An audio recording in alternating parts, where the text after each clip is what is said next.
Hey everyone, what's up? My name is Mike Nylander, and you have just found your way to Handbag Mike, a channel devoted to not just one, but two different things that I like, handbags and talking. So hit that like button and be sure to subscribe as I take a look at the latest handbags from varied designers, such as Louis Vuitton, Prada, Coach, Michael Kors, Dooney Bourke, and more. I'm going to give you my opinion as to what's hot and what's not in these videos.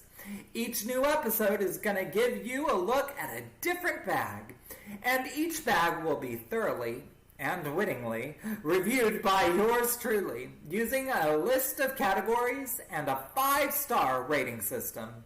So, without further ado, let's just jump into the first one. For this first episode, I decided I was gonna pop my YouTube cherry by taking a look at a bag from Dooney Bourke. After all, it was this very company that started me into the foray of designer goods. I was 25 years old that Christmas when I received my first Dooney Bourke tanned leather wallet. Since this time, my collection has expanded and I now have quite the assortment from varied designers. Still though, Dooney Bourke does hold a special place for me. With that said, however, even I have to come to terms with the fact that not everything they do is that great. Some of it is just plain wrong. Like today's example. So I invite you to kick back on the sofa, relax, and join me as we start looking at our first bag, brought to you by Handbag Mike. In order to give a complete and accurate review of each bag that will be listed on this channel, categories have been created which will highlight the different important elements of what I am looking for during these reviews. These categories will stay the same for each bag that I look at, and they will be graded based on a 5-star rating. At the end, we will also look at how each bag did on a whole, and I will give my final thoughts on whether or not the bag was fab or drab. These categories for review are as follows: style, price and value, versatility, practicality, and timelessness. Hey everyone, so it's time to do our style part of this review. And while we're starting it, I'm going to say that when it comes to the Dooney Bourke Western Drawstring bag, I am not a fan of it at all. I don't like it. It is very dated looking. It looks like something that came from the 90s when everybody wanted to learn square dancing for some god-awful reason. It looks like it should have been left in the 90s when everybody wanted to learn square dancing. Just as quickly as everybody sort of got over that trend, people should have abandoned this bag. But whatever. They have created this bag. I'm now reviewing it. And I will also say that Dooney Bourke also has in line a whole collection of Western purses that have the same horseshoes on them. Now, I'm not against the fun or the kitschy bag by any means. In fact, I actually do like bags that are fun. I do like bags that can be a bit whimsical, that can be a bit wild. Sometimes they're fun and it brings out that inner child in you and it makes you feel good. But with that said, this bag is not whimsical. This bag is not a wild bag. This bag is not kitschy. This bag is just flat out drab. It is very, very boring, and I just don't like it. I just don't like it. The answer is no, no, no, no, no, no. You know, I love Dooney Bourke. Don't get me wrong, I absolutely love them, but seriously, somebody dropped the ball with this one. I am sorry, Dooney Bourke, I am. So, with this said, I will say that the bag does come in 8 different colors.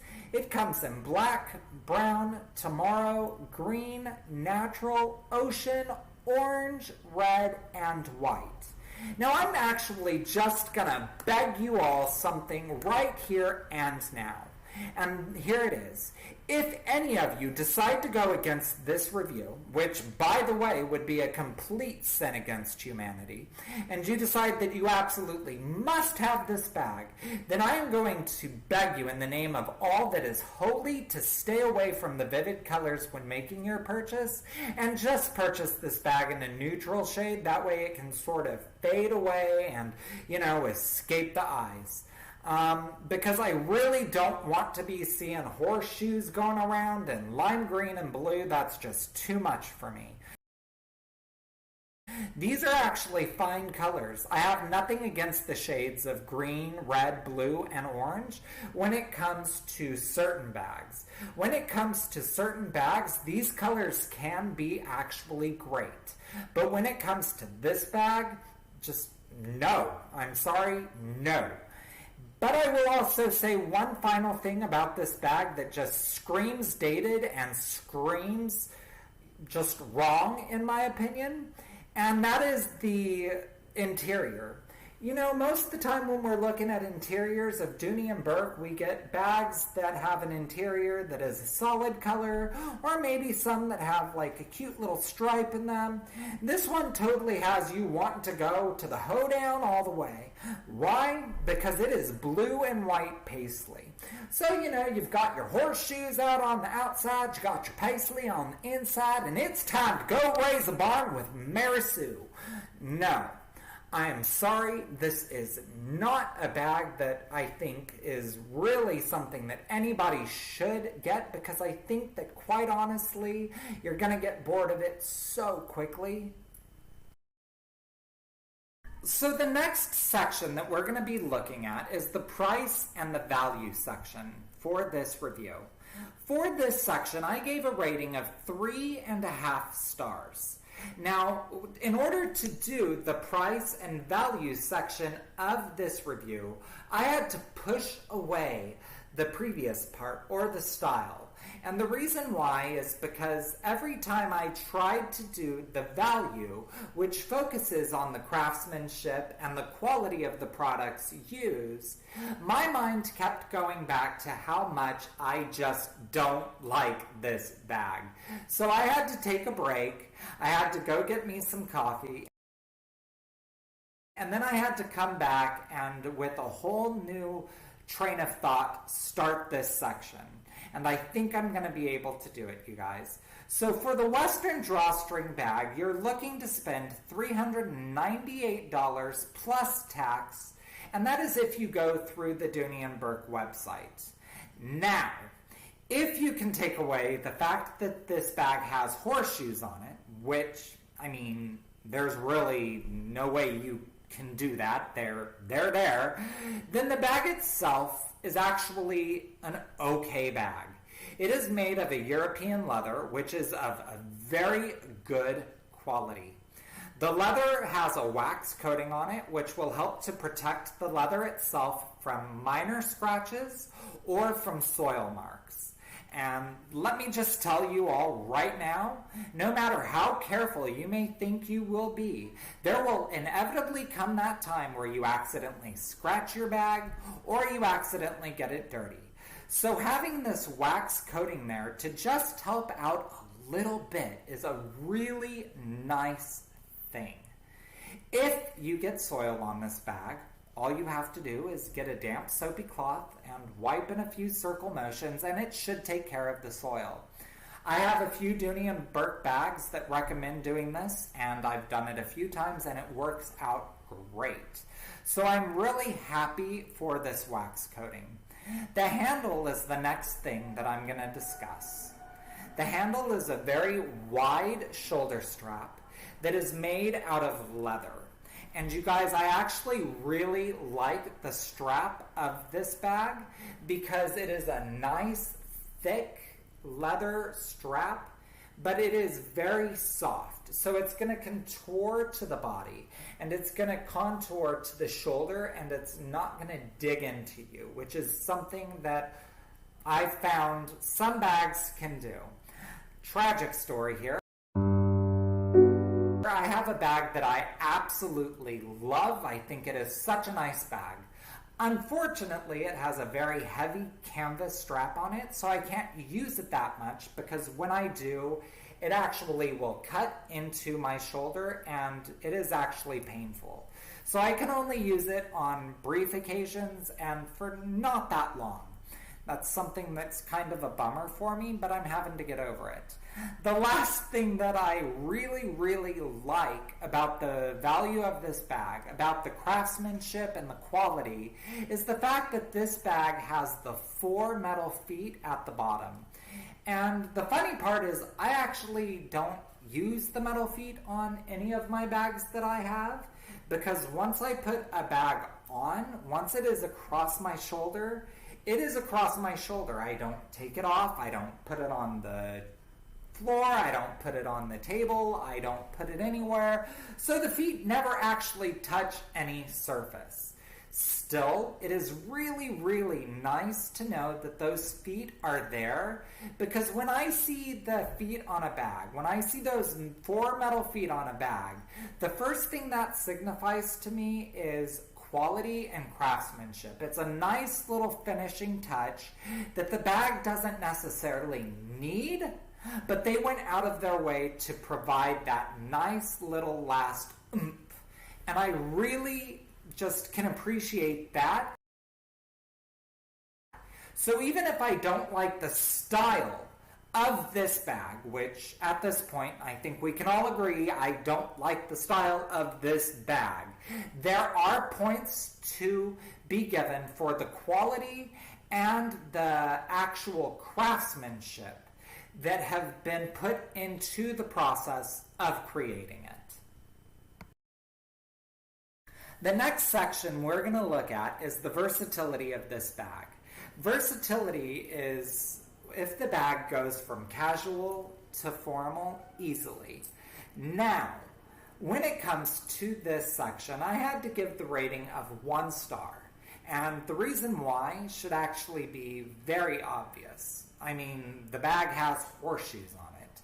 So clearly it's not going to be going to any type of formal event where people are getting dressed up. This reality of this bag is that it is a casual bag at best. It is a bag that you would use during the day, maybe when you go to the county fair, maybe when you're winning an award for the best jam, maybe when you're going to raise a barn somewhere. But it is never going to be for a formal event. And so for that reason, I had to give it a 1-star rating because, quite honestly, there is no versatility when it comes to this bag. The next section that we're going to look at in our reviewing is practicality, or the size of the bag and the space that it has to hold all of the things that you will need throughout the day. Again, we're having to push aside the fact that I don't like this bag stylistically, and I'm having to remind myself that I started this channel to be a fair critic and to give credit when credit is due. With that in mind, I had to give the practicality 4 stars. And the reason why is because it actually does have quite a bit of space. There's a main pouch in this bag that is very spacious. I mean, quite honestly, there's enough room in there for you to hold everything you need to get that big old Texas hair that you're going to have if you have this bag. It also has a key lanyard sewn into the main space, which is something that I like. Most of the bags I have actually have the key lanyards sewn into them, simply because it makes finding the keys so much easier, and I tend to look for bags that offer that. It also has multiple pockets, which is something else that I like, because it just has a way of separating things that you don't want thrown into one massive compartment, I guess. It has 2 zip pockets, one of them being on the inside and one of them being on the outside. And it also has a cell phone pocket on the interior as well, which is going to be perfect for you to store your cell phone in so it doesn't get squashed or scratched by all the other stuff that you have in the main compartment. The total measurements of this bag are 10.5 inches high by 6.5 inches wide. by 10 inches long. So when you look at it, it is actually a fairly decent sized bag. And for that reason, I had to give this section the rating of 4 stars. The last section we are going to be reviewing is timelessness, or the ability to maintain its looks throughout the years. And when it comes to this section, I had to give the rating of 0.5 star. The reason why is because this category is called timelessness. It is not called dated. And quite honestly, that is what this bag feels like. It and all of the other Western collection offered by Dooney and Bourke just feel dated and old. Like from the early 90s, when everyone and their aunt wanted to do square dancing, dated. I know I made that pun before, but there's a reason why I'm making it again, and it's because it's true. I mean, seriously, if you're going to spend $400 on a bag, then it should be one that is going to be something that isn't going to date itself before you even get it. It should be something that you're not going to get tired of after using it for just a little bit, as I can almost predict so many purchasers of this bag will. And I want to just say that there are so many other bags on Dooney and Bourke that are timeless. They're elegant, and they just keep that elegance. But this bag just doesn't do it. It feels dated, it feels old, and it feels like instead of being timeless, it feels like it belongs in another time. So, as I said before, Dooney and Bourke is a company that I love. And excluding today's bag that we reviewed, for the most part, their products are very nice, and I do enjoy a lot of their bags. Unfortunately, not everything that is produced by any single company can be a winner. And this was just one of those bags that was in the drab pile for me. It didn't really hold up to the standards that I typically associate with Dooney and Bourke. And so for that reason, it's not a bag that I would want. It isn't a bag that I can give a positive review on, but I will say that there are people out there that I'm sure will love it. And I will also say that I looked at the craftsmanship, and I know that at least that is on par with the rest of Dooney and Bourke. So, you know, when it really counts, they're still sticking to it. I will also say that for $400, I just feel there's so much other designs out there, even through Dooney and Bourke's website, that you could get that are going to offer you more versatility. You know, go from casual to formal, go from day to night, and they're not going to have a theme that you risk getting tired of very quickly. So that's it, you guys. I hope to see you next time as I review another bag. And until then, bye!